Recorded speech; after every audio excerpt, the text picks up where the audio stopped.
Hello, and welcome to another episode of the William Branham Historical Research Podcast. I'm your host, John Collins, the author and founder of William Branham Historical Research at william-branham.org, and with me I have my co-host and friend, Bob Scott, former co-founder of the Kansas City Fellowship and author of Some Said They Blundered, Breaking My Decades of Silence on Mike Bickle, the Kansas City Prophets, and the International House of Prayer. Bob, it's good to be back and to talk all things critical thinking. I don't know if you saw the comments on the last one we did, but we didn't really plan it this way, but we got engaged into a conversation on critical thinking, and people were just eating it up because apparently for some people this is a new and fascinating thing. And for me, it's like I'm just wired that way. I always critically think. And I grew up in, you know this, I grew up in a religion that was Pentecostal, Branhamism, cult nonsense. And what was not unique, one of the things that is shared across most of the Pentecostal platforms that I have studied is the fact that science is discouraged. In fact, you'll find them referencing passages from Genesis talking about how all the good guys were farmers and sheep herders, and the bad guys, they were musicians, and that struck a raw bone with me, man, because I'm a musician. And, you know, they go through these passages and they just take it way out of context. But I grew up with sermon after sermon, science is of the devil. And whenever I began to examine some of the other religious faiths out there, I started with Pentecostal movements because I didn't know where my family was going to go to church after leaving. And I found that was a common thread. Science is of the devil. And I am one of the people who pays attention whenever I'm being taught. And in school, whenever I was taking science class, there were no absolutes. Science is a theory. If you want to prove something is true, you go through a series of steps, and then at the end of it, at the end of the process, it is left such that we're not saying this is 100% absolute that we believe X, Y, or Z, but based on the knowledge that we have today at the current time, this is what it is most likely to be. And we're open to suggestion later. And interestingly, that's literally how I have modeled my life. I'm open to anything. I may change, reverse course on many things, but I wanted to, you know, after we discussed those comments and we both came to the decision, it'd be good to just talk about critical thinking in general, because when people hear this word critical, they go nuts. They think, "Oh, these are skeptics," and and it's actually quite the opposite. You could you're so negative. Religion could not have existed in the way that it does today. Christianity would not exist without people who critically thought. So I wanted to open the discussion of this just a little bit. Well, I want to bring in a sector of science. We'll call it sociology, which is a part of the scientific world, because I think I think everybody's aware of this, but it's just good to lay it out again. What stimulates guys like us actually creates fear in others. And the reason for that is that so much of our existence is based on being secure, right? We want to feel safe. We want to feel secure. And so safe and secure come through predictability, consistency, right? In other words, you know what I mean? We love routine, you know, we want to feel safe. So that's kind of a default setting that all of us humans have. So when you come along and you start challenging conventional wisdom where people feel safe, right? We've always thought this way. This is the way it's always been, right? What people don't realize is you actually create fear, because suddenly now, oh my God, I've been living my whole life with this understanding. I feel safe and secure in what I know. And now you're suddenly telling me what I know I don't know. You know what I mean? It unnerves people. So the reason I bring that up is a lot of times when guys like you and I start down this road of just kind of peeking behind the curtain and pulling up things and going, you know, what is this? Like, really, right? That for some people creates fear, right? They don't like what we're salivating over there, cowering, going, no, right? And so I will always want to be respectful to people and just let them know, if you're going to listen to us, if you're going to go on this journey with us, we're kind of like two cosmonauts, right? We're just kind of, I mean, we left Earth and we're out here and we're just looking at everything. And here's what, again, for us, it's exciting. And for a lot of other people, it's exciting, right? Because they've been disillusioned. They've gone through things where they felt safe and suddenly they realized that their whole life was based on a lie, or, a segment of their life was, right? And so it's like, so there's a lot of people right now, especially where the church world is, that are kind of taking a step back and going, what do I think I really know? and what I think I know, is it really true, right?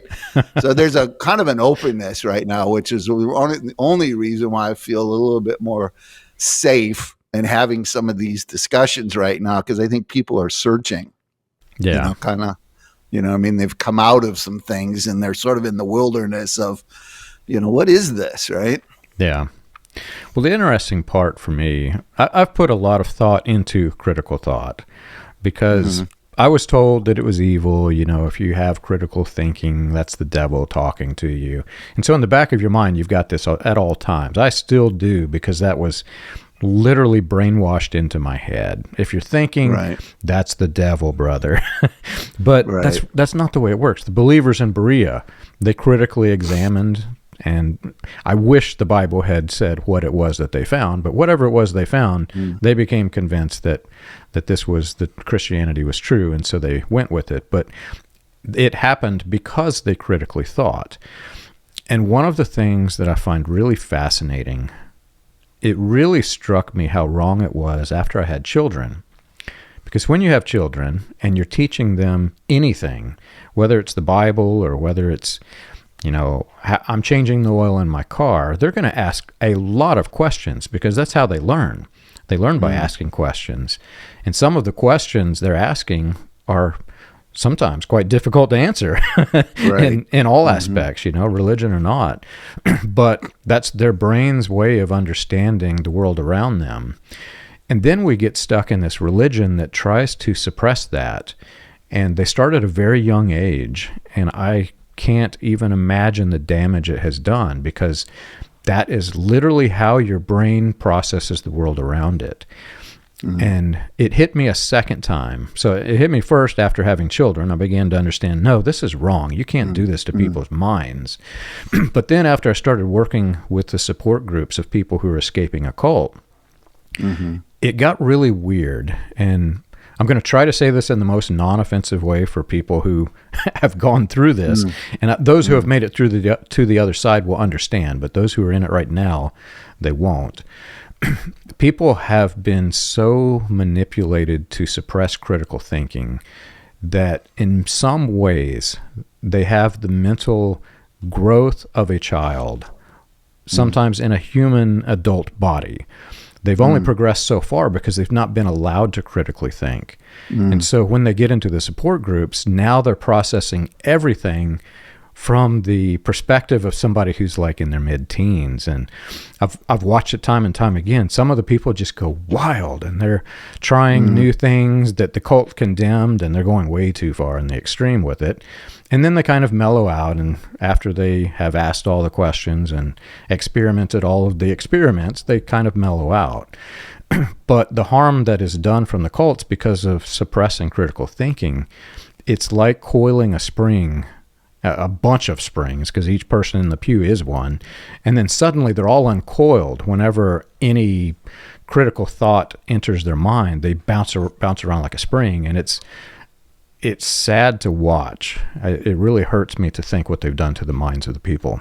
Again, we're talking out loud, so people understand here. We're having dialogue, and we're throwing things out, and we're having this discussion, and some of these things just pop into my head. But here's something that I've observed.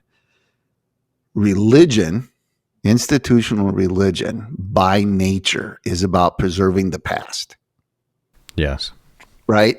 Whether that's Christianity, Buddhism, Judaism, right? In other words, we have these people in our past, right, who, as we talked about previously, some of they don't even know that there's a microbiological world of viruses and bacterias and DNA and chemical and like they don't know any of this, right? So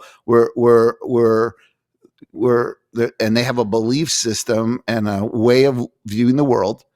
And institutional religion is about preserving that past, right? Science, the very nature of it, right, is about exploring the future. Right. So just in the very nature of these two communities, you already are at odds with each other because one's pulling you right? Every Sunday morning we go in and we open up the Bible and we refer back to a story that happened thousands of years ago. Science is always looking at what's happening tomorrow, right? Looking forward. So where in history this becomes I don't know. I mean, and again, I'm just thinking out loud here, but it seems to me that right around the 1500s, you have a very interesting dynamic in play in the world because you have the Reformation, right? So you have a group of religious leaders who are doing the unthinkable and challenging the history, right? The conventional wisdom where everybody feels safe and secure, right? This is the norm. This is our subculture worldview, our ideology, our theology, all of this. And they come along and they challenge that, right? Well, what happens when they do that? The minute that happens, a whole group of other guys, i.e. Galileo, Copernicus, Mendelssohn, right? All of these guys some of them are priests, right? Which is crazy, right? Some of these guys are leaders in the church, suddenly challenge all this conventional wisdom, right? Right. And what ends up happening, right? So not only are you having a theological conflict between Luther and the Catholic Church, you're having a scientific collision with all of these men who are basically doing one thing. You know what they're after? Conformity. Trying to discover God. Yeah. Right? Yeah. In other words, what's driving science is this world that we live in was created by a creator. Who is this guy? And how does this world really work that he put us in, right? They're not trying to be anti-Christian or anti-God. They're actually trying to discover God. That's their quest. Right. Right? But what happens is they create fear, right? Because they're challenging the institutional thinking. And then you have this collision, and of course it gets violent, right? People get crucified, people get burned at the stake. All these horrible things happen as you see these two, kind of perspectives colliding between the past and the future. Yeah. The best example of this is in Genesis. I've mentioned this somewhat before, and I'm not going to open up the can of worms of old earth versus new earth. That's for somebody else to discuss and debate. But the critical thinking about the Bible itself gets really weird because the human mind has the ability to understand concepts, but when put into a religious setting, many of those concepts are shut off. Such as it was believed for decades that Moses wrote the books of Moses, the Pentateuch. Mm-hmm. In doing so, he would have written about his own death, which is not humanly possible, but for millennia, people or centuries, people didn't think about this. They didn't open up and think, now how did he write about his own death, right? Mm-hmm. And that's also a can of worms I'm not going to open. I'll set that off to the You already did. I already did a little bit. You popped the can, you let the air out. Yeah, but so bringing it in a little bit further, the Gospels, I've heard sermon after sermon how the Gospels were eyewitness testimony. Oh, right. This becomes problematic because some of the things that they're talking about, especially with regards to Mary and Joseph, well, if an eyewitness was there, what was he doing in Yeah. in this area with these people? And did they follow him to Egypt and back? Did they go? This maybe it was, but the way in which we understand the Bible, I think, has been a little bit skewed. And where I'm heading with this is the book of Genesis. So one of the problems that existed is that Genesis is talking about before the world was formed, before there was a human on it. Mm-hmm. So if a human is writing about this, a human had to have written the book of Genesis. If a human is writing this, a human wasn't there whenever the world was formed. So Right. it started the debate, was it penned by God? Did God pen it through the men? And that's a majority of Christians, I think, believe that. And then there's the other perception that I heard this in one of the churches I was in. It became a series of verbal stories.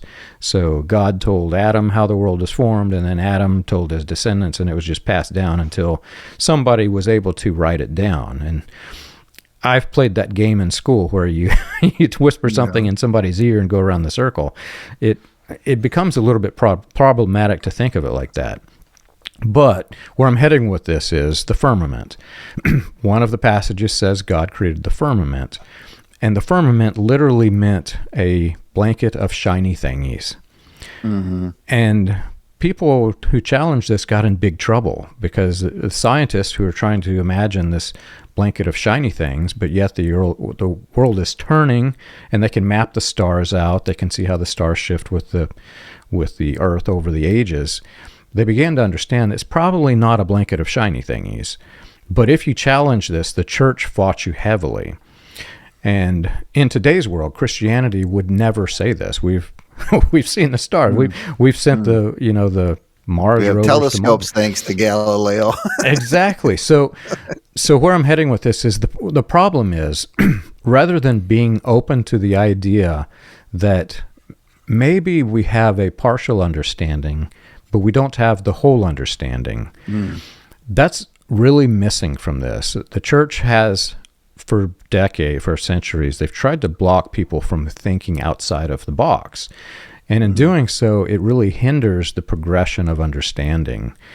And it could be debated, does it matter? I don't know. For me, it matters. I want to know things that are true. I don't want to know things that are partially true. But whenever science tries to attempt to challenge anything that is commonly thought in the religious circles, rather than being open to, let's experiment and let's see if what we believe is true, they take the opposite approach. No, it's false. I don't care what you say. Yeah, exactly. Well, if you think about it, in the time of Abraham and the ancients, they believed that the heavens told a story and that you could predict the future from those shiny things in the firmament. Yeah. Right? Right. Which is really interesting to me because, we can have a session another time about what is prophetic. But the thing that fascinates me is that humans, since the beginning of time, have always wanted to know what the future is. Right. It gets back to this need to feel safe and secure, right? It's like we want to know it's like we have this fear of living in the moment. I need to know what's coming. You know what I mean? There's this paranoia. We have this fear of the unknown, right? So even the ancients were like that. It's like we want to know what the future is. Well, in their case, those little shiny things in the heaven told the future. At least that was a whole worldview by a whole group of people, right? Then you had all these rulers who wanted to know what the future was, right? Because they wanted to know, if I take my army and, if I'm in the Pharaoh and I'm going to go attack the Assyrians, who's going to win? Right? So they bring the guy in, the astrologer guy, right? Who's looking at the shiny things and doing this little thing, and he goes, "Oh, okay, king, the heavens declare that you will win." Yeah. So off they go, right? Right. But I'm just saying that was like what the norm, right, for thousands of years of humanity. Yeah. Right, how people thought, right? The idea of what's crazy about the ancient world, what I find interesting, is arithmetic, trigonometry, geometry, right?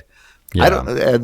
Those aren't considered. Are those sciences? I don't think they're considered sciences. Anyways, the world is like way ahead. Like when you go back and you look at these ancient structures and the things that humans built, right? It's all math, right? It's all angle, right? And it's stunning. Like Yeah. they're building things that we would have a hard time even with all our mechanics and engineering in the modern world build, right? These Absolutely. people, so this is one of the great paradoxes to me. So the same people who are building pyramids and, they're building massive waterways and bringing, I think it's the Iranians dug underground tunnels from the mountains to get water into the cities, right? Yeah. These massive engineering feats, right? These are the same people who are looking to the stars to predict their future, right? They're the same people, So there's been this weird dynamic tension since the beginning of creation. Yeah. Well, and it wasn't just to predict the future. The ancients believed that some of these stars were deities, and the deities were worshipped and beings, and there were lesser deities, the stars that weren't so bright, and they worshipped the planets and the stars, but they had no idea that each star was an entire solar system. And even further to the point, I've sat through sermons. What's interesting is it's come full circle. In the latter rain movement, they were preaching UFOs, which is really crazy funny if you think about it. But they were preaching UFOs, and you can find advertisements for these UFO conferences that they were doing, tying it to Christian identity in some weird way. But they believed that there was you had a celestial body and an earthly body, and one day those two bodies would unite again. But now it's come full circle. I have heard sermons not so long ago, maybe 7 years ago, whenever the UFO craze started to open up again, they started saying, well, the Bible says that God created the heavens and the earth. It didn't say earths. And so therefore there can't be any UFOs. And it's so close-minded. I'm not saying that there are, other beings. I don't know, but I can't say definitely that there's not. And yet at the same time, the way that it is taught, it literally, so my mind is different than most people. For me to prove something is true, I have to first prove that it is not false. So people have commented this on my videos. Reverse engineering. Reverse engineering. So I will start down the path of critically examining something to see if it's true or false. And if it's false, I run with it. And if it's not, I just kind of, okay, that might be true. And I move on to the next thing. That's how I work. Well, in these crazy religious circles where they're so close-minded, they take the opposite approach. They will try to prove it as false and never be open to the fact that if it doesn't cross that threshold, I'm not going to ever admit that it could be true. It's, in other words, it's all off or all off. Well, one of the personality types that kind of flips my switch is dogmatic people. And one of the struggles I've had with institutional religion is dogmatic, right? We know, right? It's they think in terms of this is the absolute truth, and anybody that differs from this dogma, right? Yeah. Is either deceived or an idiot, right? Here's my issue. I think when we die and we shed our physical bodies, it's going to be a wowzer moment.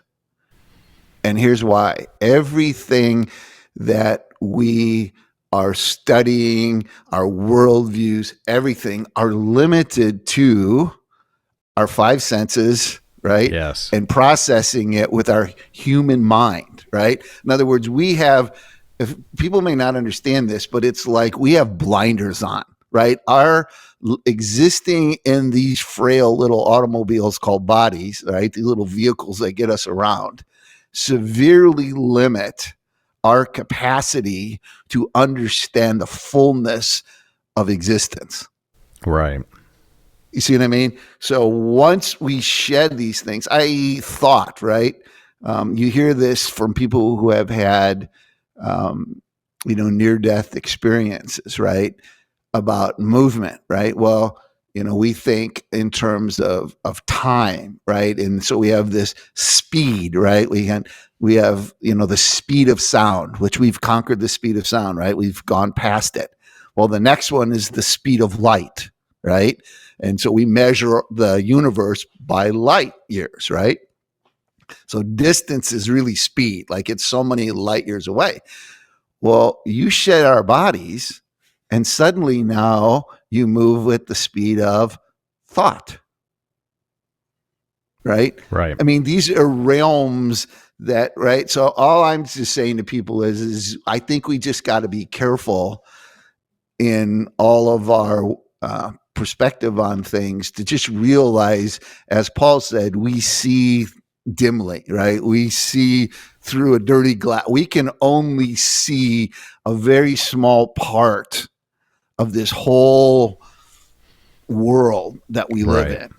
Right now, the problem you get into is that it's a perspective thing. Like, where we are with science and computer technology. I mean, it makes us feel like we're advanced, right?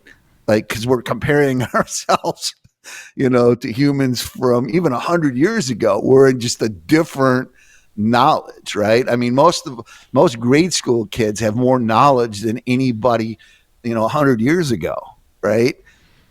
But it's distorting because what we don't know is what we don't know. Right. Right. And so I just always tell people when they get real dogmatic with me about, this is the way it is. Like, okay, you don't know what you don't know. Right. It's just like, and so that's where I tell people all the time, if you're going to hang with me, you got to realize I'm fearless. Like and don't put me in a box. The minute you tell me I can't, I will. If you tell me I shouldn't go there, I will. It's just my personality, right? I want to understand. I want to know, right? I'm not scared of the unknown. I don't live in a world that's fearful of what might happen. Yeah. Right. So that's why it's like, but I've realized that I'm unique in that regard. Most people really want to live in a world where they feel safe because they know, right? See, dogmatism actually makes people feel secure. Yeah. Right. Have you ever run into a conversation with somebody who goes, I don't want to know? Actually, tell me that. That was one of the points I was going to bring up. I spent a lot of time just listening, which many people today have forgotten how to do. But if you sit back and if you listen, you really hear some odd conversations. And I heard this conversation, I can't remember which minister it was, but one of the churches we went to, there was a person talking to the minister, and the person was on the fence of Christianity, and it was asking the minister something to the effect of, well, what if an unbelievable amount of evidence came out that Jesus never existed? It was part of that whole Jesus didn't exist nonsense that if you look it up, it's kind of funny, some of the arguments they come up with. But I've studied this because I wanted to know, to prove things are true, I first proved that they're not false. And so I went down the path of listening to a few debates and hearing these people that they're claiming Jesus never existed, and there's actually more evidence that Jesus existed than many of the ancient rulers of the ancient nations. It's far in the favor that Jesus existed. So had they asked that question to me, I would have been able to give a solid answer that would have convinced them that, okay, that's probably not true where my brain is at. But the minister literally had no perception of whether it was true or not. The answer was such that, well, I'm going to believe it anyway. I don't care what the evidence says. And that's not an answer, man. If there's a person who's asking, but you know why that is? And this is the sociology side of me. People belong to a subculture. Like, in other words, we need to belong, right? So we have these subcultures. It could be a family, it could be our ethnicity, it could be our church or whatever. But we want to belong. Well, those subcultures all have worldviews, right? They all have perspectives. They have theology, if you want to call it that. They've got vocabulary. And an only way that you can keep your friends, right, and your relationships is you have to toe the line. The minute that you deviate from the subculture groupthink, you're going to get rejected.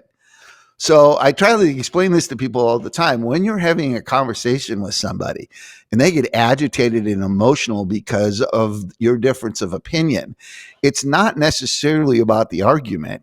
It's the ramifications of, if you're right, what it's going to cost me. Right. Because I'm going to lose everyone. Right.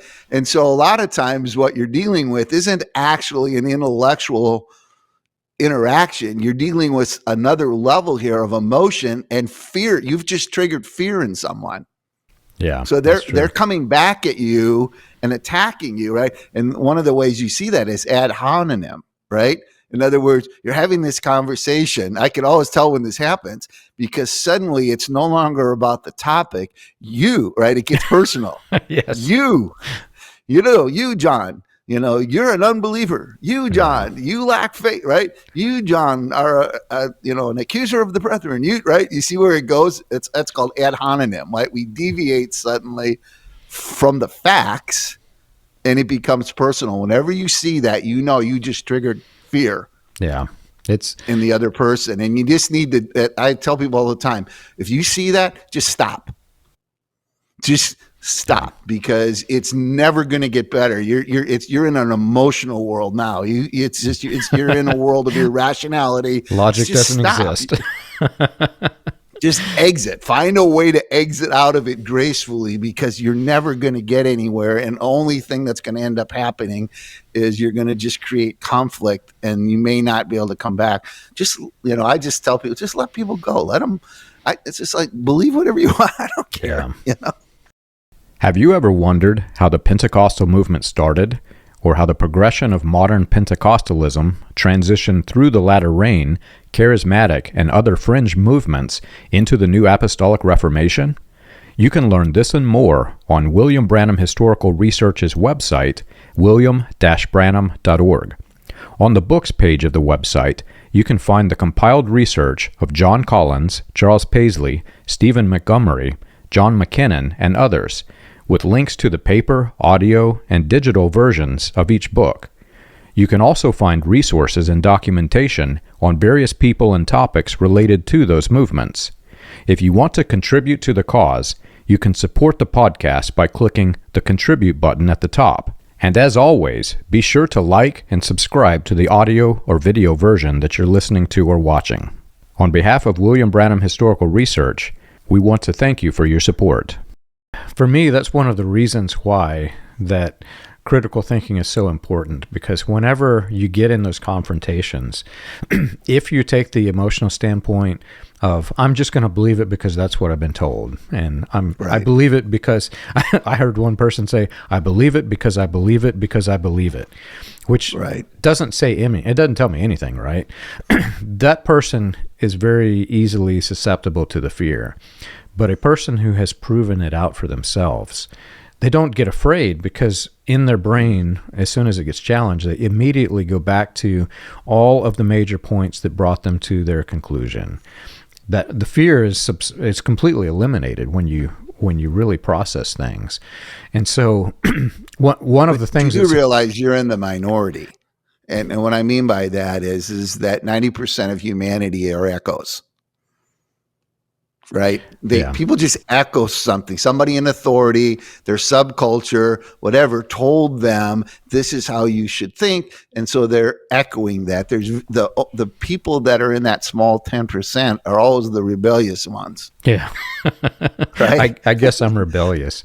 And here's the irony of this thing, right? Because here's where this gets really interesting to me, is that, again, remember, the institutional world of religion, right, is about preserving the past, right?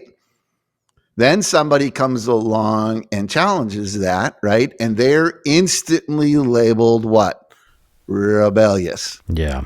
Or right? heretic. So Well, that's that's the theological term for something, right? So what happens is the subculture then rejects them. But here's the crazy thing about this: is those little weird people that challenge conventional wisdom are the ones who moved humanity forward. Right. If they don't exist, see, this is so weird to me. It's what do you call paradox, right? Because the church is, it's all about obedience, right? We need to obey. We need to conform, right?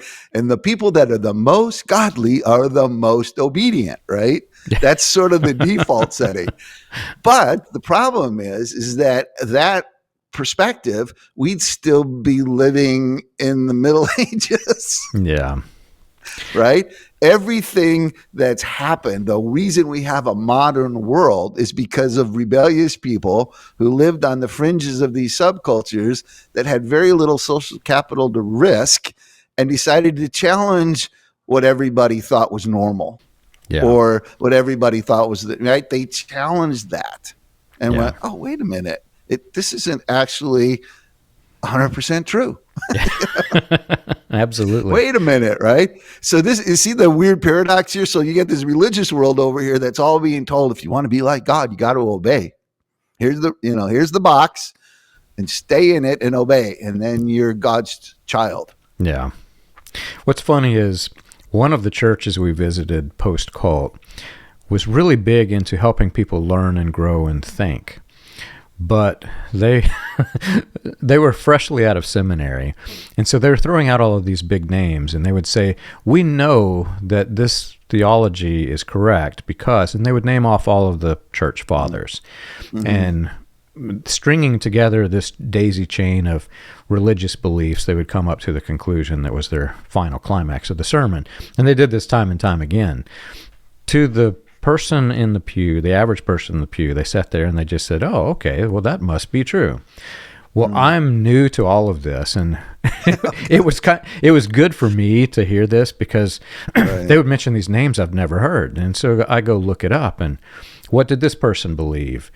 Good Lord, man! If you go through the early church fathers, granted, these people also just recently had come out of cults, right? They came out of the Greek and Roman deity cults. So the things that they believed were quite shocking to me. And if you go to that exercise and you understand that the way theology has progressed is exactly like this, there were some people who believed some really nutty things, and it was adopted as a standard during its time. Somebody would critically think and buck the system, and if they didn't get killed, which is another interesting story for another day, if they didn't get killed by the church, they would create a movement forward, and they would lead somebody into further truth. And this process is basically how it was refined. So we don't believe that. For example, one of the books that almost made it into the Bible was a book where there was a 50-foot Jesus that went around stomping cities after the resurrection. Well, that book didn't make it in the Bible, but it almost made it. So it tells you that there were people who believed some really strange things. And today, a Christian wouldn't even consider this. They would say, no, this is wrong. But back then, they believed this, but they refined what they believed over time, and the truth progressed in a positive way. What's interesting for me is whenever you look at some of the cults that exist today, it's actually reversing this, and they're progressing it in the opposite direction. Well, let's take an example, a New Testament example, which I think is to your point, because we don't even talk about it anymore. But at the time, this was a huge problem, and it was meat sacrificed to idols. Yes. Right? I mean, you think about this. This was, because of their spiritual worldview, that these other gods were entities, real entities, right? There was this whole thinking that, if that meat had been taken to a temple and used, Christians couldn't eat it, right? Then somebody comes along and goes, well, wait a minute, if they don't exist, like if they're not even real, then, right? So what? Like they may think that's what they're doing, but that doesn't mean that's really what's right. See, again, it gets critical thinking, right? Somebody's like, wait a minute. But there's this huge conflict. Right. When's the last time you were in a church or anywhere where we were having a discussion about meat sacrificed to idols? I actually, so let me tell you a funny story about the Branham cults.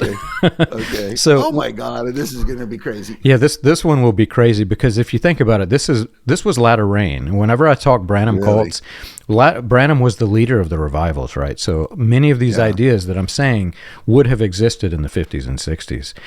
So what you're talking about is one of my favorite passages because it also says don't avoid a celebration. And this was one of the breaking points of doctrine for me because we were taught that Halloween is of the devil. If you participate, you're going to catch the evil spirit. If there's a witch on the street, that witch's spirit will get on you, all this nonsense. But the passage clearly says, don't be afraid to eat or drink or participate in the celebrations. You can go read it yourself. So in the Branham cults, they taught that the food itself was much like it was in the world that this passage is referring to. Whenever a Branhamite prays for their food, by example from the leaders, they sanctify it. Whenever during the prayer, they will say, I sanctify this food for my body. And it means that if they don't sanctify it, the food could be harmful to the body, which is a really weird thing to think about. You know, if you look at the Bible, the closest thing to a prayer over the food is they would think about the food. They would bless it and thank it. They wouldn't sanctify it and make the food holy, right? But we lived in that world. They were also teetotalers. So when you read the passage and it says, don't be afraid of things for food or drink, well, in these message cults, they excluded the alcohol. They would say you can't. So they never got sick from salmonella poisoning or anything like that, right? Because they sanctified the food. I knew quite a few people who got sick. I myself got sick from food poisoning of some kind, and I sanctified that food, you brother. Weak prayer person. Your sanctification was very powerful. But it's like I said, it's a progression in the wrong direction. Now it's came back from that. There's, I would say, in today's the way this thing has grew and splintered, I would say that might be in the minority. But I was in the main sect, so the main sect did believe this at least at one time. And where I was headed with this is even funnier. So whenever they have communion, it's this weird ritualistic ceremony that is unlike anything you've ever seen before. You must be silent. It is a doomsday approach, brother. If you have anything in your life, you're going to hell if you take this little wafer. And the wafer has to be prepared a certain way. But at the end of it, my grandfather would stand there on his throne and say, "This that remains shall be burned before the dawn of another day." And it's just like straight out of a Stephen King book, man. That's how weird this gets. So all of this to say, if you can't critically think about even the food that you're eating or the drink, and then compare it to the passage in the Bible that says, don't let these freaks scare you like this, you're going to progress in the wrong direction. Well, it's kind of like, something that mystifies me, and maybe our listeners can expand on this, but it's like, when's the last time somebody sacrificed a beast to God? Yeah. Right? And supposedly Jesus was the ultimate sacrifice, and therefore we don't need to have sacrifices again, right? But there's a whole movement within Christendom to rebuild the temple in Jerusalem, and we have to have the red heifer so we could go back in there and sacrifice again. And my head's a little scratching here going, wait a minute, we just had 2,000 years of Christian theology that Jesus was the ultimate sacrifice, but now Christians want to go back and rebuild the temple and sacrifice. It's like, you see what I mean? It's like my head starts spinning in this stuff. Like, what is going on here? I've heard multiple sermons about this red heifer. I clearly remember one minister, he came out and he says, "Well, folks, it's getting near the end. I have a surprise for you." And he pulled out this newspaper article from who knows where and talking about the red heifer that they just discovered in Israel. And this is it. Before this year ends, you mark my words, we're going to see the end of times. And what kind of a gospel sermon is this, man? Yeah, so there's a few head scratchers out there, and for me, that's why it's just like I take sort of this Gamaliel approach to a lot of things. You know what I mean? It's just like, well, if it's God, it'll have legs to it, right? And if it's not God, it'll eventually just disappear. I just think people need, I know this is scary for a lot of people, but I think people just need to take a step back about what they think they know, And I would agree. I think humility is actually the way. You know what I'm saying? It's like humility to me is a teachable spirit, right? It's the assumption that I don't know about everything. I may not be right on things, right? In other words, and I think if we approached our relationships that way, we'd have a whole lot less conflict. You know what I mean? It's like I have all kinds of relationships in my life that we're probably 180 degrees difference in how we see something. Yeah. I don't care. You know what I mean? It's like, okay, great. I mean, it's not, you know what I mean? It's like, let people be what they are. And, I don't, it's like in Christendom, we've got this history, right, of killing people who don't believe like we do. Yeah. So one of the things I was going to circle back with you about is I actually have another book before some say it blunder book, and it's called In the Company of Joseph, When the Past Becomes the Future. Underlying the theme in the book is that in my worldview, Christians have a really puny God. I know that's going to sound weird to most people because they think they have the revelation of God, right? We're Christians, we're his people. But their whole context for what God does and moves is within the context of the church world. Right. Right. And what I'm trying to do in the book is get people to understand he's the God of creation. He's just not the God of the church. Yeah. Right. Now, the people outside the church may not understand all of it, but God's at work. And this is one of my points in the book. Most of what God does actually happens with people who aren't on staff at churches and are not running religious organizations.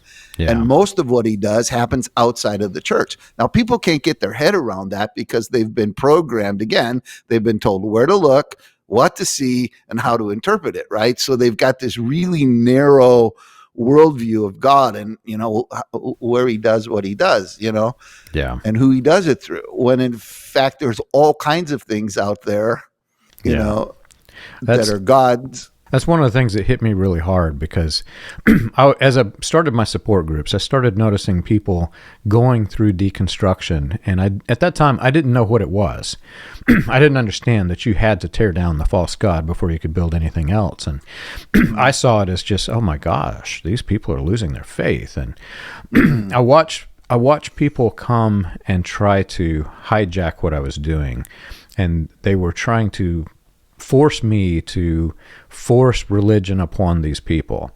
And something inside of me said, this is wrong. That's proselytization. And it just feels wrong. And I decided not to do it. I decided to buck all of the system that was trying to be created in my support groups. But over time, I came to realize that the problem was much deeper than just even this thing that I'm doing. You go outside to the broader scope of the churches, they kind of teach the same thing. They teach that you have to be the one to push the religion on people so that you push them into heaven. And it turns, this is the same exact thought that you just said, it turns the God into such a weak God. Is the God not powerful enough to lead a person to him? That was really the thing that hit me. And I'll never forget I had this conversation. That's what I'm saying. People got a puny God. Yeah. Yeah. Really, when you break it down, I'm like, my God, your God is so tiny and small and puny. Like he can only do this little thing here. It's like, wow, he created this massive universe, right, with all this crazy stuff, but he only can operate in this little tiny space over here. Yeah. Well, and so this thought, and granted, this will offend some people. I'm going to say it anyway, because this was my thought process as I was coming out of this thing. I was trying to imagine a world where you had to, it's not just that you have to force the Christian religion on people. You have to force them into some sort of a confession. differing denominations have a different version of what this is, but you're essentially confessing your faith in Jesus Christ. Well, the thing that hit me was I was trying to picture a world where, and I sat down with a pastor and asked this, and the look on his face when I asked it, I said, what if picture a remote island somewhere where there is a family who loves God with all their heart. They don't understand God. They've never heard the name Jesus, but they know that there is a being, a creator being that created the heavens and earth. And they're kind to their neighbors. They love God above all things. They love their neighbor as themselves. They're doing exactly what Jesus said, but they've never heard the name Jesus because they've never had a missionary who tried to forcibly convert them. I asked this minister, is this person going to heaven or is this person going to hell? Yeah, that's a big and question. The look on the face, man. Well, again, he's going to respond the only way he knows how, right? In his little, puny, little, very narrow worldview. He cannot see the God of creation. He can only see the God of the church. Yeah. And so it's hard. I've run into that all the time. I think one of the things that, I posted a thing today on my Facebook page because I'm trying to encourage people that the pain of some of the disillusionment and confusion they've gone through over the last 18 months is actually a really good thing. Because what it's done is it's actually these things that we're talking about, it's blowing up all this stuff, like all these little narrow guardrails, where people will tell, do not, if you go over here, you're out of bounds, right? You can't think. You got to stay right here, right? Yeah. And of course they always come up with the road to heaven is a narrow one. Right? And so it's this whole thing, right? And so what's happened is there's a lot of people that have been imprisoned mentally by religious, institutional religion, not realizing that what's driving a lot of it, again, this is me drilling down to the nature of it, is weak and insecure human beings who need status and stuff. Right. And that's what's at the root of the whole institutional world, right? Whether you're in the Branham cult or you're the Pope or you're the Assemblies of God, right? You have this whole hierarchy of people who are getting affirmation because, look, I'm somebody. I have status. I have a position. I got stuff. There's money coming in. Got whatever. And so what's happened is that I think a lot of people are that's. George Barna calls them the duns. It's the people who have basically, I'm done with the institutional church world now. I've seen the show every Sunday. It's the same thing everywhere. Got to have our 3 songs, our trendy music, got our coffee in the lobby, and we get the message and we all go home, right? And people are like, wait, they're kind of, that real narrow kind of existence is blowing their doors off, and they're scared a little bit, because it's like, oh my gosh, I'm in uncharted territory. But I think what happens is, and this is my encouragement to people, be fearless, meaning that the minute you get disillusioned and you stop what you call critical thinking, right? You've been trained for years not to critical think or not to whatever. Suddenly now you are opening your soul for God to teach you things that you never thought you could understand, right? In other words, you're actually now humble, right? Because you're before God now going, God, teach me. I don't know. I thought I knew. I really don't know, right? And in that space, right, and this is what's weird, is the people that get these kind of revelations about new things, they all have something in common. They have an open soul. Right? They have I call it there's a closed spirit and an open spirit. Yeah. And most religious people have a closed spirit because they already think they know. Yeah. Right? But people that have an open spirit, which again, it's scary, right? Because it's you don't feel safe in that world. Right? Not knowing is scary, but that's also the place where you discover this big God. one of the exercises that I did after leaving the cult. So we were in a legalistic religion, and I tried to understand, what does that even mean? Because at the same time we were in legalism, we were being told that it was grace-filled, which is a total conundrum, but that's how it was. And so I kept going back to that passage where Jesus said the entire Old Testament is summed up in love God and love your neighbor as yourself. So I did this exercise, and I wish I'd have kept it, but I created this spreadsheet, and I went through the entire New Testament of every single rule that was listed. And most of them, so you're looking at things that you should do, and you're looking at things that are considered sin. So I put them in there, and I put them in a column. And I would apply this filter. How does this relate to that passage? You love God, love your neighbor as yourself. And it's very easy. Like if you're caring for a widow, well, you're loving the widow as yourself. You go through all of them. You can go through this. The irony is, after I got done, I noticed by and large the most sin mentioned in the entire New Testament is pride. Every single time that you go through the passages of what are the things to avoid, it's always pride. And it's always referring to you should be humble and humility. And so where I'm headed with this is, what I have found is that sin has entered the church in that they don't allow people to stop and think because of their pride, because they might have to accept that they might have been wrong about something. Right. And some of those things that they may have been wrong about may be core doctrine or core foundational doctrine for whatever is their organization or the denomination of faith. And the pride is actually hindering people from progressing into truth. So once I came through that exercise, I was kind of open to exactly what you're saying. You open yourself up where you can critically think, prove things out, and then there comes a point when, okay, I have proved it out. I'm now satisfied this thing, whatever it is, whatever doctrine is that I believe. Now I can be open to accept it more. So you go through this process and this journey to essentially to better yourself, but also to empower yourself. You're empowering yourself to think, believe, have stronger faith.